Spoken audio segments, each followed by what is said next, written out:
હવે પ્રીનપ એગ્રીમેન્ટ હોય એની અંદર લખવાનું શું હોય છે? ઘણા લોકોને લાગે છે કે પ્રીનપ એગ્રીમેન્ટ એટલે ફક્ત છૂટાછેડા સમયે એલ્યુમિનિયમ નક્કી કરવી એ બાબતનું હોય છે, પણ હકીકત એ છે કે એમાં ઘણી બધી ટર્મ્સ ને કન્ડિશન હોય છે.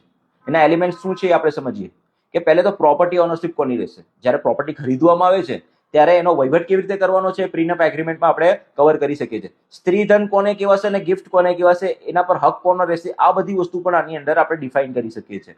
મેન્ટેનન્સ હોય, એલિમની હોય, ઠીક છે, છૂટાછેડા સમયે કેવી રીતે એનો વહીવટ કરીશું એ સમજીશું, એ કેવી રીતે આપણે આપવાનું થશે, લેવાનું થશે, એની બધી શરતો અંદર નક્કી થઈ શકે છે. હવે બાળકોનું ભણતર હોય છે, એના ખર્ચાઓ હોય છે, એની જવાબદારી કોની રહેશે. બંને જણા જનરલી નોકરી કરતા હોય ત્યારે આ બધી વસ્તુ પણ અંદર કવર કરી શકાય છે કે આ બધી જવાબદારીઓ કોની રહેશે. હવે કોઈક આપણે લોન લીધી હોય કે કોઈ પણ પ્રકારની લાયબિલિટીઝ કવર ઊભી કરેલી હોય આપણા લગ્ન જીવન દરમિયાન, ત્યારે કોના નામ પર રહેશે, એનો વહીવટ કેવી રીતે કરવામાં આવતો હોય છે. ઘણી વખત શું છૂટાછેડા થતા હોય ત્યારે બધા હાથ ઊંચા કરી દેતા હોય છે કે ભાઈ આ લોન તે લીધેલી તું ભર, ઠીક છે. એટલે જ્યારે પ્રીનપ એગ્રીમેન્ટ કરતા હોઈએ છીએ ત્યારે આ પણ ક્લેરિટી કરી નાખવાની હોય છે કે એની અંદર આ વસ્તુને પણ કવર કરવાની હોય છે. હવે જ્યારે સેપરેશનનો ક્લોઝ હોય કે લગ્ન તૂટે ત્યારે શું પ્રોસેસ કરવાની હોય છે. ડાયરેક્ટ તમારે કોર્ટમાં દોડી નથી જવાનું, તમારે પહેલા સગા સંબંધીઓને એપ્રોચ કરવાનું છે, પ્રી લિટિગેશન્સ કરવાના છે. અગર એમાંથી કઈ વસ્તુ નથી થતી પછી આપણે કોર્ટને એપ્રોચ કરીશું તો પણ કેવી રીતે કરીશું, આ બધી વસ્તુ અંડર પ્રીનપ એગ્રીમેન્ટમાં આપણે કરી શકીએ છીએ. હવે